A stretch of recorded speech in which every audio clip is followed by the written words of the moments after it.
What's going on, everybody? How you doing? This is your weekly review of Raw and Smackdown, week commencing 16th of May.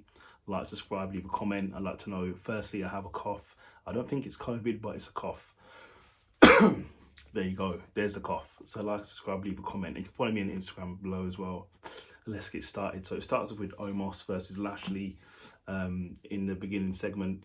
So obviously they faced at WrestleMania already. Lashley won that. And then WrestleMania Backlash, Omos won that with interference from MVP.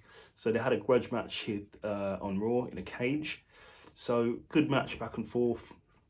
Lashley was sort of getting the better of Omos here and there. And then Cedric Alexander gets involved and then tries to enter the cage. And then he actually gets thrown into the cage by Lashley. So then it's basically Lashley 2-on-1 versus two guys. But then Omos gets the better of Lashley basically, and then in the end he picks up Lashley and throws him through the cage, and Lashley stumbles off the open cage and actually wins the cage match. Because obviously to win a cage match you either get the pinfall or you escape the cage and both feet touch the floor. So technically Lashley won the match. So we'll see what happens there. It seems like Lashley's gonna issue a challenge to both Omos and MVP next week. So it's probably going to be some kind of Hell in a Cell, probably a Hell in a Cell match, 2 versus 1 or something like that. Then we had Theory versus Ali.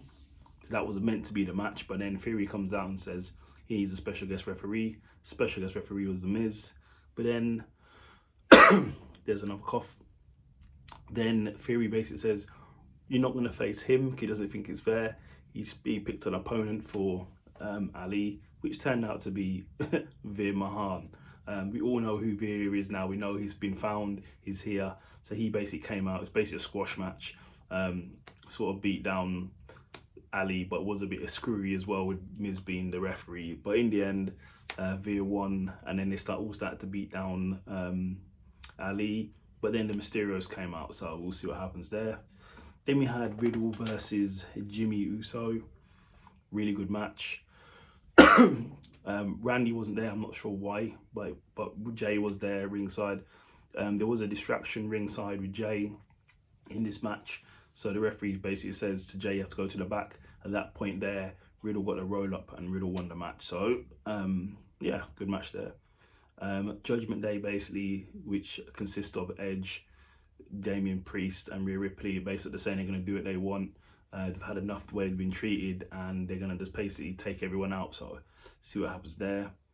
Then it was AJ and Finn Balor versus the Los Guerreros. I'm saying it wrong. The Pretty Boys Kiss Cam, sorry. Good match, but Finn won that. Excuse me. I really need to sort this cough out because it's in my head in. But Finn won it anyway by a splash. So yeah, really good match. But it's basically a squash match anyway. Then we had Bliss versus Sonya Deville. So Sonya Deville is now basically a full-time wrestler now that her powers have been stripped of being a manager. Basically a squash match again. They love squash matches. Then Bliss won that. Then Cody came out basically saying he doesn't understand why Seth Rollins is so obsessed with him and so feels so hurt when he just lost the match. Like, why are you obsessed for, bro? But then Seth basically says no. Seth's there as well. Obviously does his laugh as usual. But then Cody offers him a challenge in Hell in a Cell, which Seth accepts. So yeah, it should be very interesting. Then we had Ezekiel versus Gable. Good match as well. Obviously KO is upset because he thinks Ezekiel is not Elias's younger brother, it's actually Elias, which I'm sure it is actually Elias anyway. But Ezekiel won by roll-up.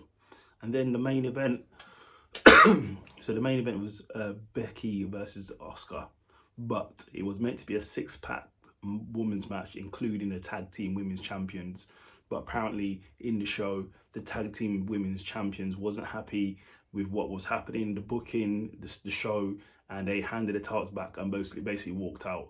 So it then turned into a 1-on-1 match, Becky versus Asuka, which Asuka won. So Asuka will now be facing Bianca Belair. Then on to SmackDown, Bloodline comes out, the head of the table, the tribal chief, the unified champion, who's held the title for 629 days. And then SmackDown, the longest champions, who's held it now for 305 days. Awesome amount of time. They're definitely one of the most dominant factions going ever, definitely. And basically Roman was like, he expects them to win, expects the Usos to win. If you don't win, don't come back to the bloodline. Then we had Shin versus Sami. Sami's wearing a bloodline t-shirt because he's trying to get in with the bloodline, but he lost the match. Then we had Corbin after that, says he's the best thing going for Madcap Moss. Basically just berates Madcap Moss and has his trophy and smashes it. So that was that. Then we saw Gluta, whatever his name is, German guy versus Gulak, which was just basically a squash match. And then Gluta, whatever his name is, tried to beat down Gulak a bit more. And then Ricochet came out and basically stopped it from happening. Then Adam Pearce speaks to Max Dupree. In TNA, his name was Eli Drake. In NXT, I believe he was LA Knight. Now he's Max Dupree. It's good to see him there, to be honest. So we'll see what happens. Hopefully they use him right, but he's really good on the mic, so we'll see what happens there.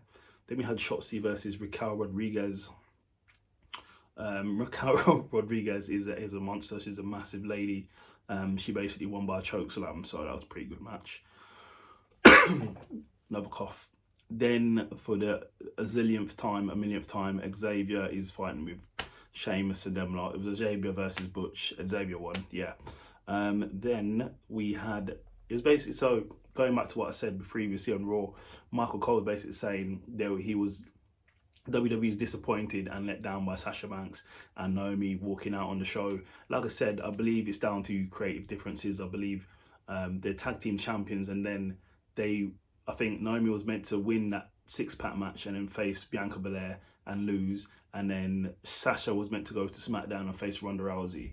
But I think the issue is, I think the ladies were like, well, which ones do you want us to be? Do you want us to be tag team guys, tag team ladies, sorry? Do you want to be wrestlers? Like, what's going on? There's some communication. I still don't understand the whole story, but Michael Cole basically said they've been stripped of their tag team championships, and they've been suspended indefinitely. What I like about this is they're actually addressing it. They're addressing it, not just leaving it. Someone walks out and they don't say anything, and then they just go to something else. They're actually addressing it, which I do like. Anyway, so the main event of the evening was the unification match, tag team unification match with the RK Bro and the Usos. Really good match. Crowd really into it, edge of your seats.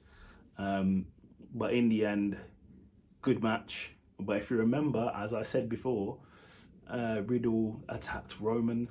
So in the match, right near the end, Riddle was going to hit a super RKO, and then basically Roman came in from nowhere, pushed Riddle off the top, but saved Jay, I believe it was, and then Jay jumped off, got the splash, then got the 1, 2, 3, your new undisputed tag team champions who hold the Raw and Smackdown championships.